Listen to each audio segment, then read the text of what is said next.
Hello, everyone. This is Rob Golfi with REMAX the Golfi Team. Welcome to the Golfi Real Estate Show with host now today, Carl Dockstader, filling in for Stephanie Vivier. And Happy New Year to everyone out there. It's the first show of the year. And this is a real estate show that we're going to bring a lot of things to you and what's going to be happening. So, Carl, how's it going out there? Things are going really well. I had a great restful New Year. I am excited to learn a lot about the housing market from the expert in our territory.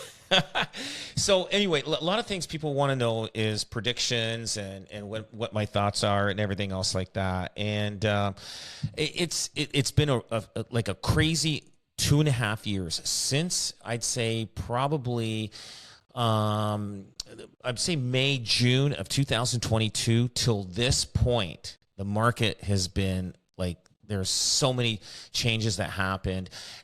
Everything totally not traditional when it comes to, stats and everything, like no trends or anything like that. Like we usually have, every quarter, this is what typically happens. But because of COVID, it kind of shifted everything sideways, upside down and everything.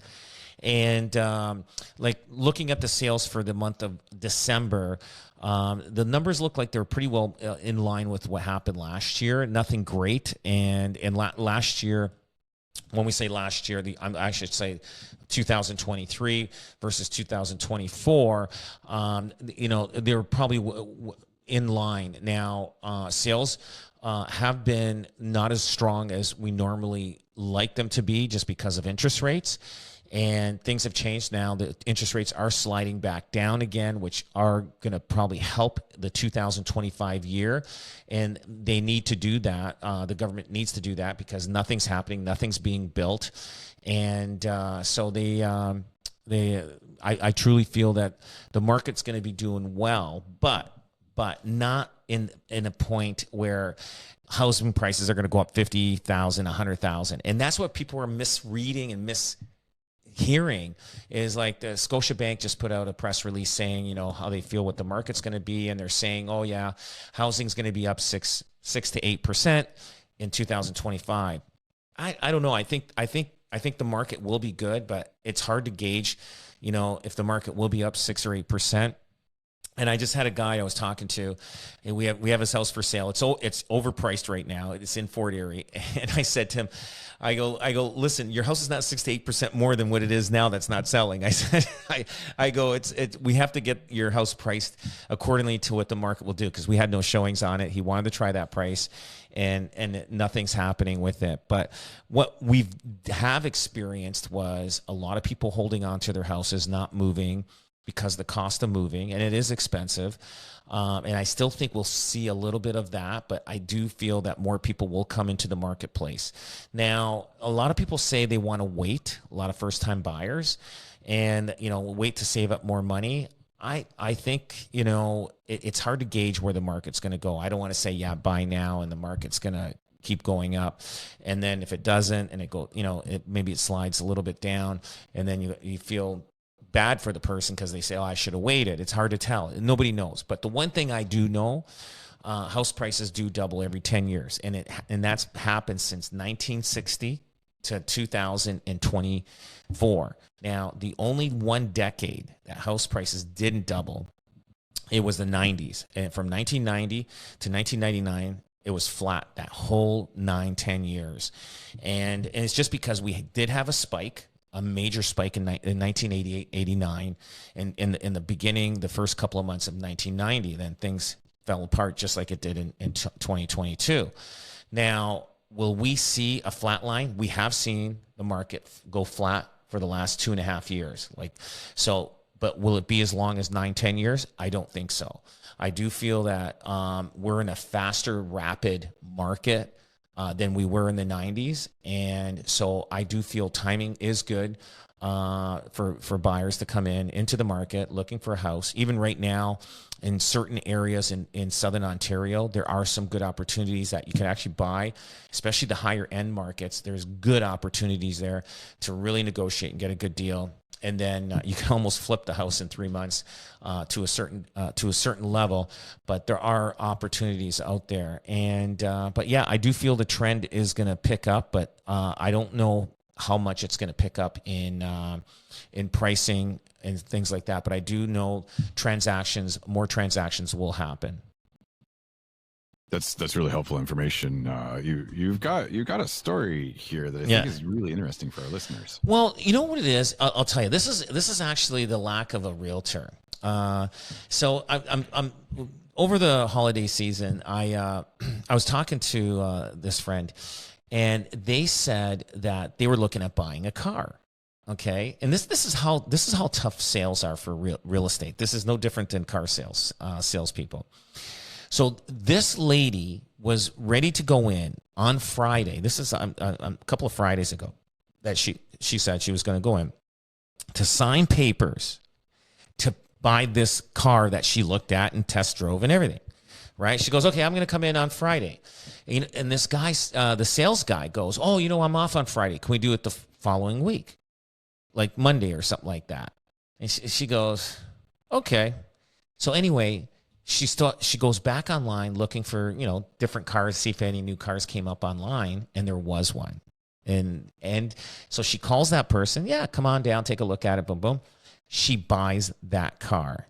The guy that said he couldn't do Friday to meet with her, he's going to find out on Monday that she's not coming in, and she's not going to be buying a car from him. That shows you, if you snooze, you lose. Like realtors out there, they have to be responsive. That guy should have had somebody to take care of that client for him. That was because he couldn't be there on Friday. And it shows you that more and more real estate agents are, they have teams, they have support staff, they have all that.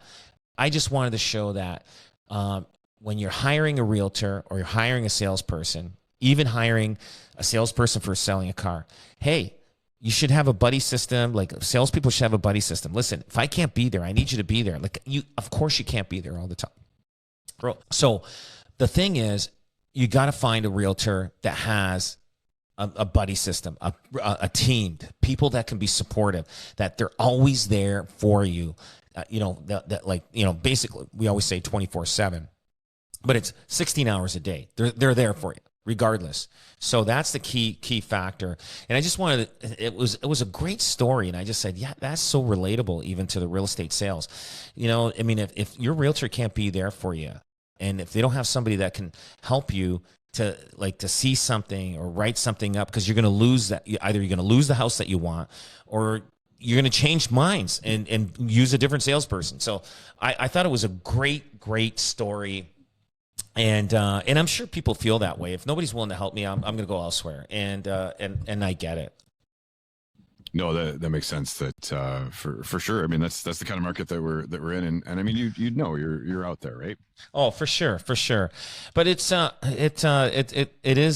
is crazy how things operate out there. But now, let's get back to the real story of real estate. So.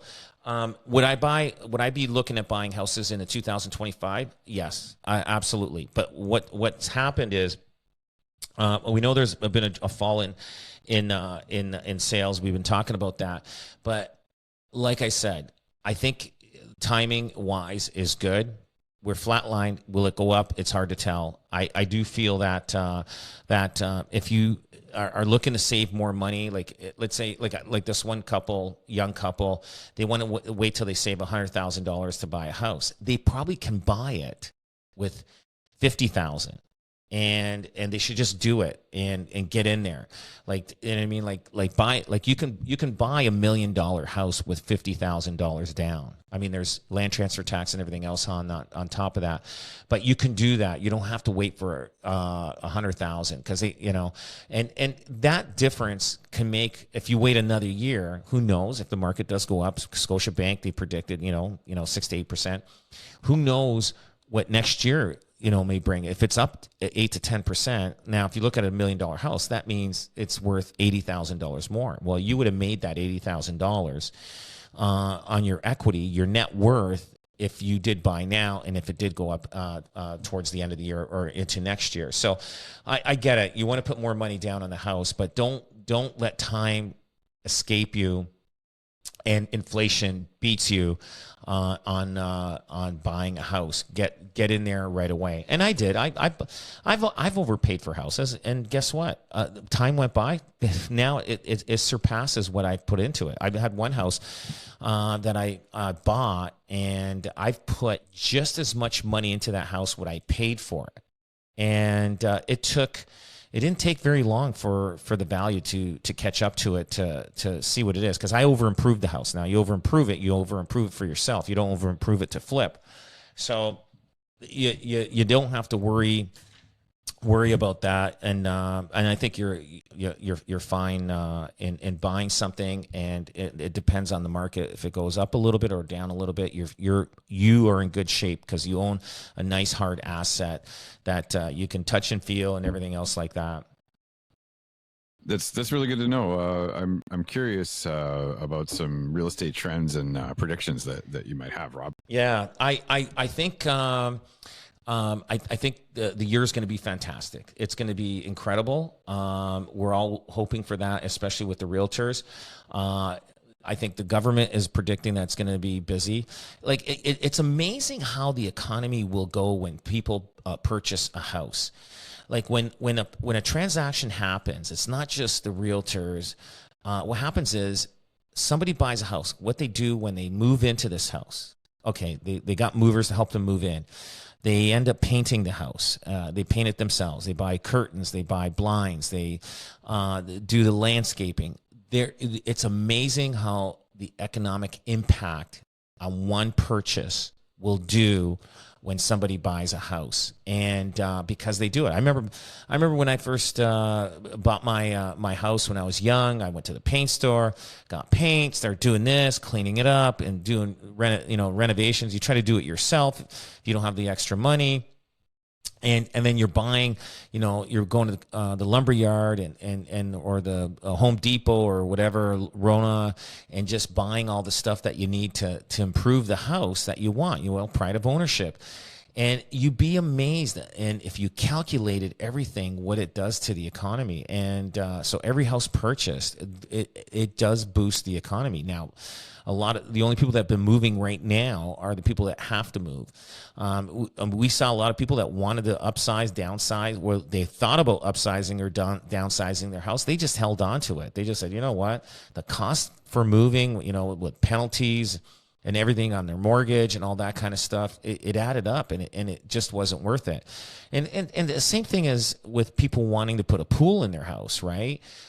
In their backyard. Is it worth buying a house with a pool or putting a pool in? And sometimes, you know what? It's better just to, put a line of credit on your house and put the pool in yourself if you can do it, because the cost to move and the cost to landscape, once you buy a house with a pool, and no matter what, you always want to renovate the house that you move into, even though it's a perfect house. People always want to do stuff to it, and it's just human nature. It's just like, when a dog walks down the sidewalk, it wants to pee where every other dog's peed because it wants to put their mark on it, and that's how people are. We want to put our mark on our homes. We want to paint it. We want to make it ours, and it's the same thing. But that's the real question. You have to be very, very careful.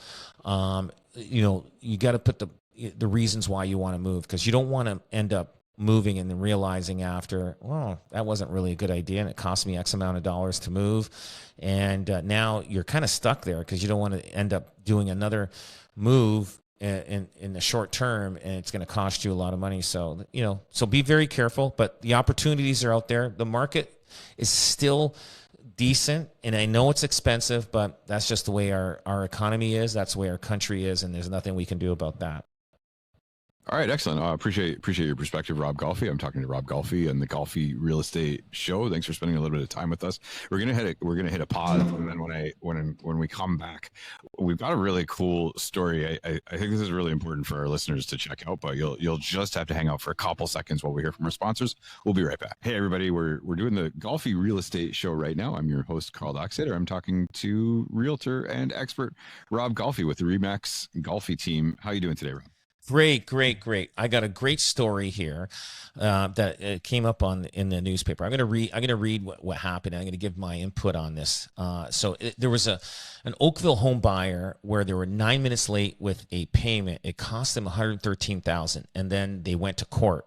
Now I'll give you the story on this, and then after I'll give you my opinion what happened here. Now, sometimes when buyers or sellers are not able to meet rigid closing deadlines, this Bob Aaron courts may be asked to bend the rules. Beware, the time of essence is the clause. Now, on every clause, like when you're putting in an offer, there's always a time frame. There's a time frame of closing, time frame to get your conditions in. So this is what he's talking about. So courts will almost always uphold strict provisions for contractual deadlines, writes lawyer Bob Aaron. Now, buyers and sellers should be aware that there is no wiggle room when it comes to closing deadlines. When a home purchase agreement has a time of essence clause, it means that any time deadlines in the contract will be strictly construed and there will be no wiggle room for interpreting otherwise. Sometimes, through no fault of their own, when buyers or sellers are not able to meet the rigid deadlines, courts may be asked to bend the rules and allow the party to escape the consequences of their actions. That's what happened in court decision released last summer. Now, in February 2022, Ivy and Alvin Correa signed an agreement with Valstar Homes to buy a pre-construction home on Post Road in Oakville for $1.44 million. The agreement set a close-in for no later than 5 p.m. on January 27, 2021.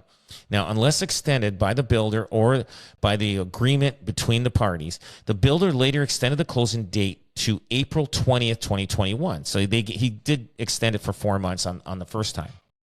On that day, the buyers ran into trouble securing the funds needed for closing. They asked for a one-day extension, but the builder refused the request. Ultimately, the Correas arranged private financing and were able to deposit the money into their lawyer's bank account late on the day of closing. So they did get the money. Now, their lawyer wired those funds to Valstar's lawyer at 4:52 p.m., but they did not arrive until 5:09 p.m., 9 minutes later. The next day, Valstar took the position that the buyers had breached the time of the essence clause because their payment was late and the agreement was terminated. Later that day, Valstar offered to revive the agreement if the buyers paid an additional $113,000, including HST, as a revival fee. Its lawyer justified the fee by explaining that the value of the house had increased by $600,000. And it's true, 2021, the market did go berserk. It went up. Now, the Correas accepted the offer, paid the money, and the deal closed. Now, the reason why they probably paid it without argument, because they needed to move into a house. They probably had their truck loaded with furniture and everything, so they were basically stuck, and they knew deep down, they probably knew they were still way ahead when it came to the purchase price of the house. So more than a year later, the Correas applied to the Superior Court for the return of their $113,000. They claimed that Valstar had acted in bad faith after receiving the purchase price for only 9 minutes late. Like after receiving the price only 9 minutes late. They argued that the court should not strictly enforce the time of essence clause, while Valstar countered that within its rights to insist on timely closings. Last June, after a 2-day hearing, Judge Marvin Kurtz dismissed the Correas' application for return of the money. He ruled that Valstar was entitled to take the position that it did, and there was nothing wrong in Valstar's relying on the legal rights under the agreement. He also noted that the buyers could not prove any economic duress, which prevented them from paying the $113,000. Ultimately, the court followed the reasoning of many prior cases upholding contractual certainty. There were no extenuating circumstances beyond the control of the buyers, and it would be unfair to the seller not to enforce the strict terms of the contract. In following up ruling in September, the innocent buyers were ordered to pay the builder $30,000 in costs. So basically, they went against them. Courts will almost always uphold strict provisions for contractual deadlines. Buyers and sellers should be aware that there is no wiggle room when it comes to closing deadlines. So here's my thoughts on this. They went to their lawyer. They said, hey, for that 10 minutes, we want to get our $113,000 back. They went to the lawyer. Lawyer says, yeah, let's do it. All lawyers, sometimes they want to do fight, and they say you got a good chance of getting it because it was only 9 minutes. But it's not really their decision that it's okay. And I know, because if people haven't sued anybody before or have not been sued before, you'd be surprised how they go with this. So I truly feel that the 9 minutes was a little excessive for the $113,000, but the builder says, you know what? We built this house, probably cost him a little more money than what the contractual issue. He gave him 4 months to delay the closing, and that 10 minutes probably was like, hey, you know what? We can't keep doing this because you're probably, who knows if you're going to close the next day. And so he said, I want another $113,000. Otherwise, forget it. You're not going to get it. So anyway, the builder won on this case. Now, I'll give you another example. We had a similar situation that happened, and it was a condition. I think it was a condition on financing. And we were coming close to the deadline on financing. So one of my team members calls me up and says to me and says, hey, listen, we got to get this agreement firmed up by 5 o'clock, but my clients cannot get to a computer or get to I can't meet with them before 5 to get this signed to send to the other agent. And I said to them, I go, try to get something. Send an email to the agent that has the listing and indicate to them that your clients have indicated to you they are firming up. Consider this email that we're a firm and binding deal now, right? Now, the other realtor did not accept that as a firm and binding deal. So, but which it is, because I've done many transactions. So anyway, this realtor there was another agent in line wanting to buy this house. So they end up selling it to the other people too. So they actually sold this house to 2 different people. Talk about a mess. So anyway, this thing went to the Ontario Real Estate Council of Ontario, and they found that the other agent was wrong by selling it to somebody else because the email that we sent was an indication to say that it was a firm deal. Not only that, but still there's a problem. The people that bought this house, the original buyers that we had, they couldn't close because there was 2 closings on it. So now the sellers of this house got screwed, kind of got stuck. So after it went to court, it showed that we won. We were right. We did the right thing, doing that. The other people that bought the house obviously didn't get it because the court said, no, sorry, that, the Golfi team, did exactly the proper thing. The realtor messed that up. The realtor that had the listing messed that up. She ends up getting sued from her client because she should have known better. Who knows what was going on behind the scenes. But anyway, she made a mistake. She should have sold it to somebody else without putting a clause in there saying, hey, if these people don't firm up or whatever, you can have the house. She messed up by not putting a clause in the other offer. So you have to be very, very careful. There's timelines. You have to be careful legal-wise. Now, email is legal now. It's been legal for a long time. That is like your address. That comes from you. You have to be very careful and accept that as a legal document regardless. And like the email we sent, say, hey, we're firming up. We just can't our clients can't get to any place to sign something, but use this email as an indication that it's a firm deal, and we'll have that paperwork for you within a couple hours or whatever time frame. And there's so many things like this that happen, and sometimes it costs people money. So the other realtor that tried to sell to somebody else, something must have happened, with the agents that was on my team, that maybe she didn't care. Like, there should be communication there. There should be communication, even with this $113,000 extra payment that the builder wanted the buyers to pay. There should have been maybe a communication, maybe not. The builders, who knows what's going on. But I'll tell you, when it's in writing, it doesn't matter if it's email or in a contract. It's a contract, and so you got to be very, very, excuse me, very, very careful on when you're dealing in contractual issues on anything that you're buying or selling. We always cross our T's and dot our I's, because it's so important. You'd be surprised at what all the things that we come across that could cause a lot of problems. Like, initials make a big difference on every little, if there's something you have to change or anything like that.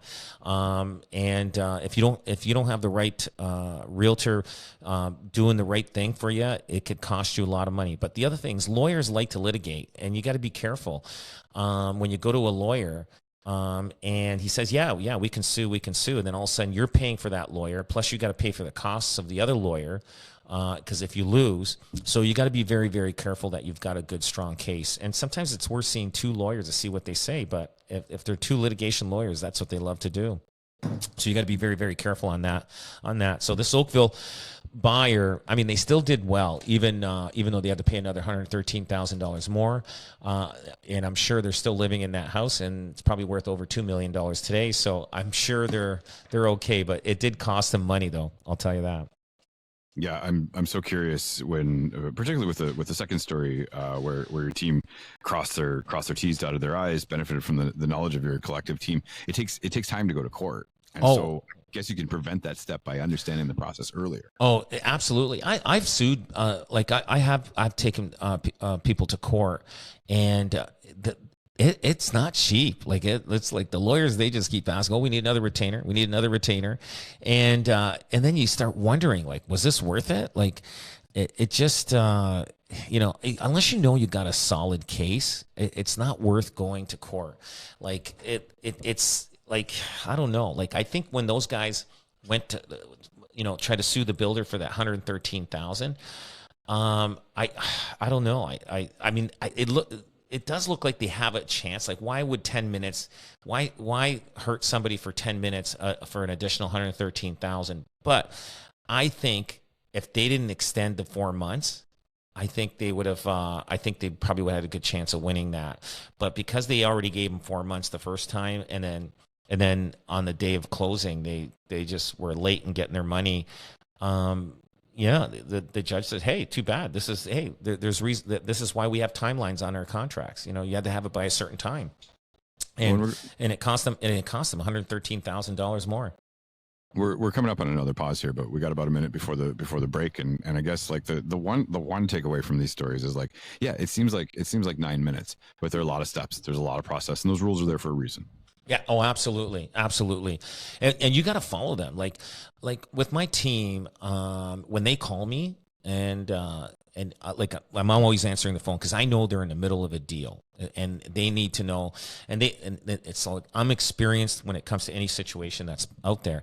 And I know what to tell them, say, hey, no, you got to do it this way. You have to do it this way. Like whatever they encounter, I'm ready to help them guide them in the right direction to make sure that deal goes through smoothly, or not being taken advantage of from another realtor that could make it difficult for our clients on closing date.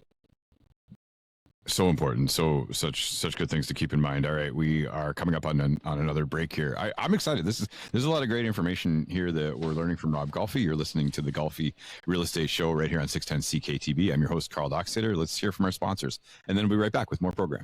You're listening to the Golfi Real Estate Show right here on 610 CKTB. I am your host, Carl Dockstader. I'm being joined by Rob Golfi with REMAX and the Golfi team. We got some great stories that we're talking about today.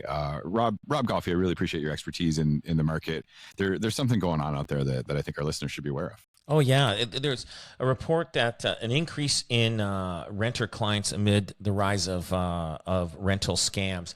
So We have a leasing team on our team, and that handles a lot of rentals. And we also own a property management company that sometimes people want us to lease the property, and then we'll manage the property for them. They don't have to worry about it. They get the rent checks in their bank account every month, and things run smoothly. But we do find that more and more people are renting because of the high cost of homes, and it's almost becoming, to a certain degree, anybody that bought properties, probably 5+ years ago, they can afford to rent it, and still it covers all the expenses. Now, buying a property today, like a single family home or a townhouse, and renting it out, it's tough to cover, even with 20% down. It's not going to cover. Like, you buy like a $750,000 townhouse, you got to put 20% down. Let's say you put $100,000 down, or let's say you got a $600,000 mortgage. I mean, that $600,000 mortgage doesn't cover the mortgage, taxes, insurance, and everything else that you need to keep that property afloat and paying its bills. So, but the only rentals that are decent enough to get are ones that people purchased prior to COVID, and it's affordable. Like, they can rent it out. Like, let's say they get $2,700 a month on a townhouse, or even $2,800, whatever, on a single family. It'll cover. But today, buying a house, it's almost impossible with the interest rates, and even though the interest rates are coming down. Now, some people are like I just had somebody that they sold their property, and they said their rent at $2,700 a month or $2,500 a month, whatever it was way cheaper than it was on their mortgage on their house. And so they're going to bank the money and invest it in different ways, and just rent for a while. And a lot of people are doing that just because of the fact is that because of the high expense of homes. And but it's insane. But the funny thing is that realtors are doing more leases now than ever before. We're doing way more leases. We probably do 250 leases a year, just in our leasing team, and people are going to a realtor versus just going on Marketplace and in Kijiji and all that kind of stuff, just doing it themselves, or having the management company take care of it. But it is becoming, leasing is becoming more and more, people are using realtors more and more. I do find that rentals are expensive. The government gave incentives for developers to build, like apartment buildings, and they made them beautiful, but those developers are charging way too much, and they're not filling up these apartment buildings as fast as they thought they would. So, and then with the cost of building, they're kind of stuck in the middle. They need to get the rent to pay for whatever the cost to build this building, and a lot of these new buildings that are up, these developers, they're not even half full yet. These apartments, it's just because they're asking too much rent. So and there's a shortage of homes out there, but there's a lot of empty apartments, and it's just because they're asking too much money. But excuse me. But yeah, definitely the rise in renters is way up there, and but you just got to be careful you don't get scammed by anybody. A lot of scammers out there. Go through a realtor. Realtors, you're insured with a realtor. Like realtors, like we have an insurance that will cover you in case anything wrongful happens. Well, and it won't happen because you're going through a realtor. But if you're on your own and go in there and you give a deposit to somebody, hopefully that deposit is going to the person that owns the property. If not, then you're in trouble. So you got to be careful. So yeah, there's definitely a lot of scams out there. You have to be very careful. I think it's a good conversation to have. So I'm really curious about the scams, but I also I rent, and so the place that I'm renting, was actually arranged through a realtor, and so I have a relationship with the realtor. I have somebody who can answer my questions, somebody who could act as a liaison in the early processes. Everything is great now, but then if I'm ready to buy again at some point, then you've got somebody that's there. So there's a certain logic in the scam prevention, but also the relationship building with the realtor. Could you talk about that a little bit? Oh, absolutely, absolutely. Like all our people that leased properties through us.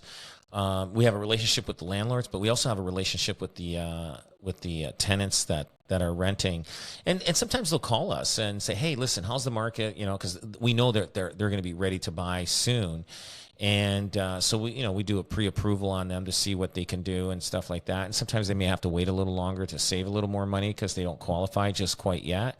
But yeah, the relationship with the realtor and the person that's renting is always there. It's always there, and we'll always give them information. And there's a lot of realtors out there. They don't like dealing with leases because they're not making as much money on that. But that's a big market, especially it's like they're doing the same amount of work basically as if they were selling a $800,000 house versus a $3,000 lease. You know what I mean? Like it's, everybody's looking after the big picture, the big pie in the sky, which, sometimes it's not that way. This is a good way also to build a clientele. And it's a fast way to build a clientele. Those renters, there's a large percentage of them will end up buying. So, it's a way to go. And in Toronto, it's a little different because, the rents are a little higher. And so that you can make a good living just dealing with leases in Toronto. But I get it. Like in the Hamilton, Niagara region, you got to grind it out. You got to work at it. But nothing's simple from out the gate. So you got to be willing to work and grind it out before you actually get to the bigger stuff down the road. Yeah, so much of this occupation and profession is about relationship building, and across all this, honestly, Rob, across all the stories you've told today, whether it's it's the 9-minute situation or we're talking about renters, both from the realtor and from the buyer slash renter in the picture here. Oh yeah, no kidding. It's just what, like being a realtor is not easy. We're always hiring realtors, so if you're a realtor listening, hey, call us. We'll sit down and talk. We always are looking for people that are looking for changes, especially now with the new year that's happening. Yeah, absolutely. That's fair. This story. There's a story coming up that it just looks so intriguing. Can you talk about this BC guy? Yes. So there's this BC man, British Columbia man, who flipped 14 houses in 4 years, is fined $2 million for tax evasions. There's a lot of people in this situation. So during the height of everything, where people buying and flipping, excuse me, people were making a lot of money. And they go to they buy a property. Let's say they bought a property for $500,000. They were selling it, renovated it, put another $100,000 into it, and they're making probably $300,000-$400,000 on each property. Now, but they would go to the lawyer's office. The lawyer gives them the check. Hey, he felt like he won a little lottery, and he wasn't paying the taxes on that, on the gain of it, right? And so this guy, it's a Richmond, BC, a serial property flipper in British Columbia, has been convicted of tax evasion and fined for more than $2 million for failing to report nearly $7.5 million in earnings. Can you believe that? Wow. This BC man flipped 14 homes in 4 years and fined $2 million for tax evasion. The CRA headquarters in Ottawa on June 28, 2024. The Canadian Press, anyway, Richmond, BC, the Canadian Revenue Agency says in a statement that this guy was given a conditional sentence of 2 years less a day. This is in jail on December 19th and fined about $2.15 million, matching the amount of the unpaid federal income tax. The agency says that this Bullard pleaded guilty on August 3rd last year to one count of tax evasion relating to undeclared income of about $7.49 million from transferring assignment fees on 14 properties from 2011 to 14. So he wasn't doing his income tax, obviously, during that 4-year period, because they would have recognized that. Now, CR says in a statement that it has made significant progress uncovering and addressing tax cheating in several real estate sectors. They are going after the flippers out there, and that's why they put the law into effect that you have to own the house for a year to flip, unless you got reasons. It could be job relocations, death, whatever. So they're going after those guys that flipped 2-3 properties and say they lived in that house, and they're saying, hey, no, you have to be there for a year if you want to be tax-free on buying a personal residential home. A new home flipping tax will come into effect in BC on January 1st, with a tax of up to 20% applying to homeowners who sell properties within 2 years of buying. So they're doing it within 2 years. So if you buy a house and you're flipping it and you're moving, you better have a good reason to move within 2 years.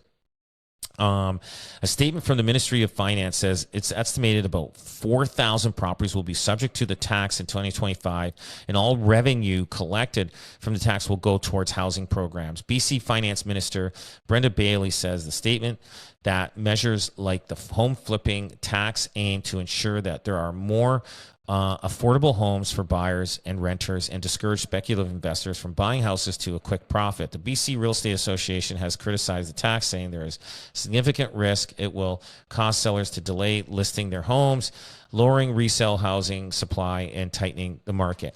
I get it. Like, you know what? They like, a lot of people made a lot of money, and, you know, nobody lives in 3 different homes in 1 year. I mean, I'm sure it happens, but not to this extent. So they're trying to make tax-free money on their home flipping and stuff like that. So now British Columbia, they're saying you need 2 years. Now I think in Ontario, I think they want you to be there for at least a year before you can flip it. So like, sometimes people build a house and they say they live in it, and then they sell it. And so now you have to, if you build a house, once you get your final occupancy, then you got to be there for a year, and then you can sell it tax free.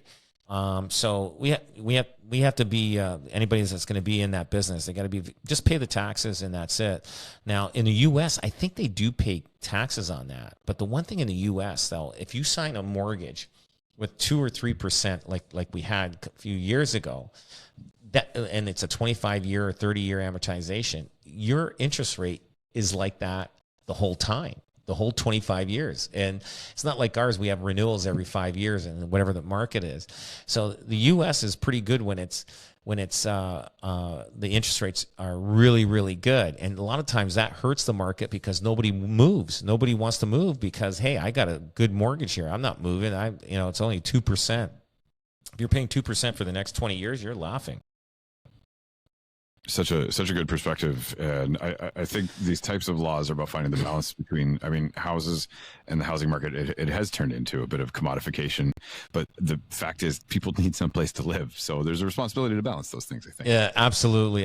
But you know what? This guy, he was just living a life like there was, no problem. And then they finally caught up to him. And guess what? Now he's going to have to do 2 years in jail plus pay $2 million. And chances are he's not going to get those 2 years back in jail. And then that $2 million, he's probably already spent it. It's probably gone. And he, he'll probably be broke after all this is all said and done.